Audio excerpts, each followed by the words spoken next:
What is up, Raider Nation? It's your boy Samara back at it again with another pregame preview. We got the Raiders, we got the Cowboys on Monday Night Football on primetime in front of the millions and millions of fans watching at home. Now, I know the last time we were on primetime, it was a really bad game, but you know what? I know the NFL, they try to make some money, and they want to put two of the most storied franchises on Monday Night Football. I mean, we're both bad teams, but at the end of the day, this game is much bigger than the players that are playing in this game. This is for bragging rights, and this is for the Raider Nation, and even for the Cowgirl fans watching at home. Who will come out on top? Hopefully, it's our Las Vegas Raiders. That being said, though, Raider Nation, I can't wait for this game. I'm going to be at the game at Allegiant Stadium. Of course, I think there's going to be a lot of Cowgirl fans over there, but it is what it is. As long as the Raiders can go out there and do their job and get that W, that's all that matters at the end of the day. And I know that we can all feel a little bit better after that game if we do win. But that's only if we do win, though. Because if we lose, it's going to be a long walk to my car, because I don't want to hear a lot of those fans kind of going off. But you know what? That's besides the point, Raider Nation. The Raiders are sitting at 2-7. The Cowboys are at 3-6. Two of the worst teams in the NFL. But we both got fan bases that ride for our team no matter what. And in a big game like this, you know that everybody's going to be watching this game. Hopefully it's an entertaining one, and it's not as boring as the Thursday Night Football game that we had just 2 weeks ago. So in today's video, we're going to go over some of the latest news for the Raiders these past couple of days. We're also going to go over some of the keys to victory for our team, and last but not least, 3 players that I'm going to be keeping my eye on in this game to help this Raiders team get that W come tomorrow night. That being said, if this is the very first time you guys are coming across the channel and you love Raiders content just like this, don't forget to hit that like button, hit that subscribe button, and that notification icon button. Without further ado, here's some Nation news that you can use. So first and foremost, we got some good news on the offensive line. It seems as if the Raiders are expecting left tackle Colton Miller before the end of the season, per Ryan McFadden, saying that the Las Vegas Raiders are expecting left tackle Colton Miller to return later this season. Miller has been out since week 4 with a high ankle sprain and hairline fracture as well. He was most recently seen in a walking boot on his injured foot. Head coach Pete Carroll says that Miller is still on pace to finish the season. And I know what a lot of fans might be thinking right now, what's the point of bringing Colton Miller back when the team is already bad? Even though this team has not been competitive this year, we know that they've continued to press on with being competitive and competing every single week. So if the Raiders can get a 1-up every week to at least be competitive, that's what they're going to do. And if Colton Miller is good to go, I'm sure they're going to throw his ass out there to play at left tackle, because I know this offensive line could use as much help as they can get, especially with JPJ going out with an injury and possibly out for the rest of the season. On top of that, you never know what can happen in the NFL. Maybe this Monday Night Football game could be the turning point for the Raiders and where we get everything going. So having a guy like Colton Miller to return to the offensive line could help this team elevate and win a lot more games. Then again, I'm a delusional fan, and I always think that this team is going to win the Super Bowl every single year. Now moving on to some other bit of news, Jack Jones, former Raiders cornerback, threw some shots at the team after the Dolphins beat the Commanders at Real Madrid earlier today. And Jack Jones sealed that game with an interception. And of course, he had to take to Twitter and throw some shots at his former team, saying, "The Raiders should have kept me, #go Fins." I mean, damn, why even bring us up, right? I mean, you moved on, you got another team, you guys won. But of course, he wants to throw shots at his old team. I think that he felt like he was done wrong.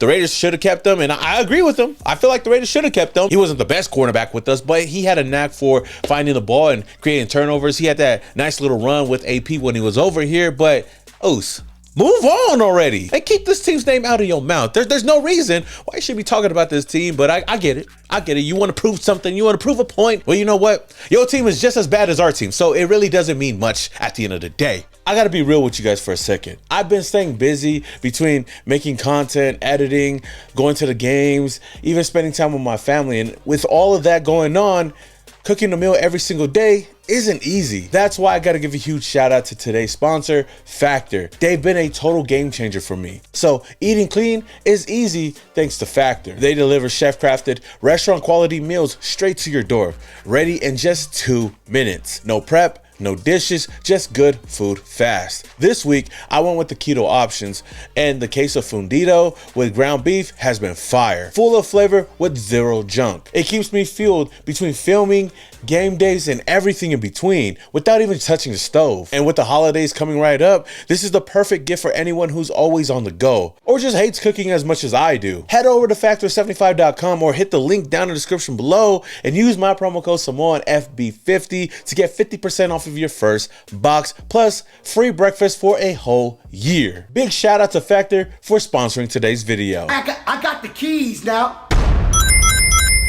Now I want to go over 3 keys to victory for the Raiders if they want to win this matchup on Monday Night Football against the Dallas Cowgirls. Key number 1 is get into an offensive rhythm. Now there's going to be a huge game offensively and defensively, but the Raiders have got to keep drives alive offensively. We've seen them against the Denver Broncos after a strong showing in the first 2 drives. They really had no momentum for the rest of the game. They need to establish the run with Ashton Jeanty early and often. If we can't get the run game going, we cannot expect opposing teams to fall for the play action, especially coming out of the shotgun. On top of that, we got to utilize Brock Bowers as much as possible as well. He was barely utilized against the Denver Broncos. I know the Broncos were all over him throughout that game, but he's the #1 weapon that we have on this offensive side of the ball. He's going to be the guy that's going to be the security blanket for Geno Smith. So even if he's not open, if he's doubled, find a way to get him the ball. When in doubt, throw it to Brock Bowers. I'm sure those 50-50 balls, he'll come down with half of those. We also got to capitalize on favorable situations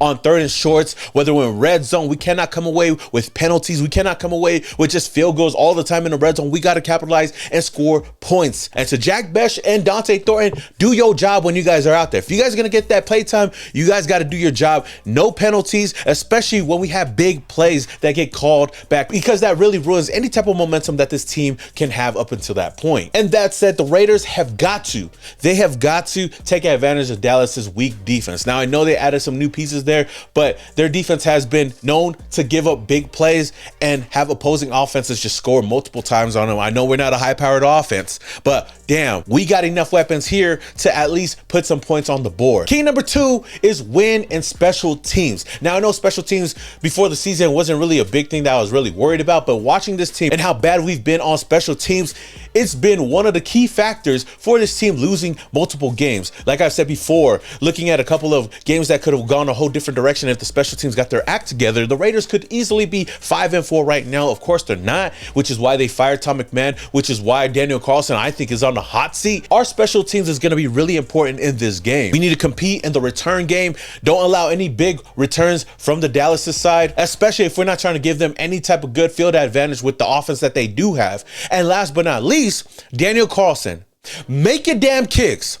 Make your kicks. That's all we're asking. No block punts for AJ Cole. And Daniel Carlson, when you have a chance to go and kick a field goal or extra point, make the damn field goal and make the extra point, because those are the things that bite us in the ass at the end of the day when we come away with that L. So special teams is also going to be just as important as our offense. And last but not least, key number 3 is keep that energy on defense. Now, our defense really showed up against the Denver Broncos, doing a great job against Bo Nix and that offense, shutting them down for the most part, only allowing 7 points. Yeah, they got a field goal, but that was off of a block punt and short field, but they kept the Raiders in the game, and they've been keeping the Raiders offense in the game for majority of the season. So with how solid our defense is, they're going to be going up against a high-powered offense in the Dallas Cowboys. They got many weapons over there, from Javonte Williams to CeeDee Lamb, George Pickens, and so much more. It's going to be a big test for our defensive line, especially for our secondary. They need to apply consistent pressure on Dak Prescott, make him force throws, maybe even turnovers, and hopefully we could come away with some turnovers and give our offense some type of momentum. Just continue to have that bend but don't break type of defense and just stop the run. I feel like if the Raiders can do all 3 of those things, then we'll be all right. Now, before I move on to some players to watch in this game, I want to give a quick shout out to MyBookie. Whether you guys expect the Raiders to go and whoop the Cowgirls on Monday Night Football, chase a big parlay, or even just test your football knowledge, MyBookie makes it easy for you. They've got everything all in one spot, from the NFL to the NBA to college football, live lines, and so much more. Now, I know that the Raiders are the underdogs going into Monday night against the Cowgirls, but I don't know what it is, but I have a bit of a good feeling that they could pull this one off. So if you guys are trying to get in on the action and you're new to MyBookie, then make sure to use my promo code Samoan, and any bet that you place up to $500 is fully guaranteed when you opt in for your bet back bonus token. So don't wait and head over to MyBookie today. Now, for the 3 players to keep an eye on in this game that I'm hoping to have a big game, number 1 is Brock Bowers. We know how important Brock Bowers is to this offense, and we've seen in these last 2 games how different the offense has looked when Brock Bowers is utilized correctly. Now, he was taken out of this Broncos game, and even Chip Kelly admitted that he called a bad game and he should have got the ball more to Brock Bowers. On top of that, I think that Broncos defense did a great job in covering him. So it made it real hard for Geno Smith to get it to him. He only got targeted 3 times, only came away with 1 reception. That is totally unacceptable for this offense if we want to keep that offense moving. Now, of course, the game before that against the Jacksonville Jaguars, he had himself a day. A huge game, 3 touchdowns, over 100 yards, 12 plus receptions. That's the type of Brock Bowers that we need in this game if we want any chance of winning on Monday Night Football. Player number 2 is the Big Oos, my cousin, Isaiah Pola-Mao. Now, Pola-Mao is no stranger to making plays on the defensive side of the ball. He's been able to make a lot of plays. He always finds his way around the ball, which is huge. Now, he has struggled in coverage a couple of times here and there, giving up big plays. So this is going to be a big test for not only Isaiah Pola-Mao, but the rest of the secondary. His positioning in coverage is going to be key versus Dallas' high-powered offense. And Dak Prescott and the offense will definitely test the Raiders' defensive decision-making. So Pola-Mao has definitely got to be on his P's and Q's. And hopefully he doesn't get caught off guard. I'm looking for Isaiah to make some plays out there that will gain some momentum on this team and, flip the script, whether it's getting a forced fumble, a big tackle, a sack, an interception, whatever it may be. I'm hoping that the Oos is out there and he's throwing up the S one time for the people, for the culture, for my family. And the last player to look out for is none other than Geno Jeffrey Smith. This is a guy that we have been really frustrated with throughout the season. I know he's been talking about running the table. They paying him the big bucks, but we just haven't been seeing it out there. And in this last game against the Denver Broncos, he struggled. The offense and whole struggled, and he wasn't able to get anything going. I know he got banged up. The offensive line got banged up, so that didn't help. And the penalties really hurt this offense, especially when we had any type of momentum. Against the Dallas defense, like I've said before countless times, they've struggled a lot against opposing offenses. Now, I know that our offense isn't that crazy, but we got enough weapons here to make some plays and make some big moves in tomorrow's game. So the big question is, how will Geno Smith respond against Dallas's defense? I believe that everything is going to come down to Geno's poise in the pocket and his decision making, because we know when he starts throwing interceptions, it ain't good. But when he's comfortable and he's able to get things going, he could be that guy. But we'll have to wait until tomorrow to see what Geno Smith we're going to get. That said, Raider Nation, what do you guys think about this game? How do you feel about this Raiders team on Monday Night Football? For me, I'm just hoping that the Raiders can win this one just for bragging rights. That's all we want. It's just the Raiders to win, so we don't have to hear from all the Cowgirl fans at Allegiant Stadium, because we know they're going to be rolling deep. But if we do our job and we win, then we can have a field day and just enjoy the rest of the week. If we lose the rest of the season, that's totally fine. Just beat the Cowboys. Oh, well, you know what? We got to beat the Chargers in LA, because I hate going to LA just to lose. But the Chargers and the Cowboys, just give us that, and then we can move on with our year. It is what it is. But of course, Raider Nation, let me know down in the comments below. Until the next video, this your boy Small Raider, and your boy is Yow.